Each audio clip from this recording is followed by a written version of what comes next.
kijken af en toe naar tv. En Michiel is dan ook supporter van Genk. Maar hij kijkt naar tv, naar VTM. En hij is supporter van mijn restaurant. Hij heeft een brief geschreven voor jullie supporters.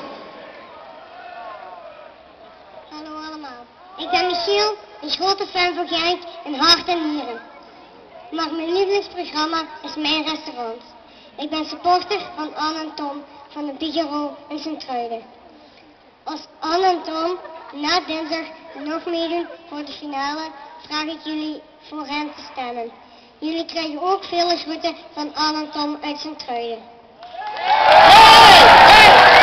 En dan komt het, want het is er een slagzin, en die we vandaag hebben veranderd.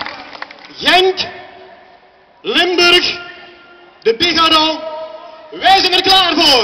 Wij gaan naar de finale. Hoi! Dankjewel. We hebben nog bloemen bij.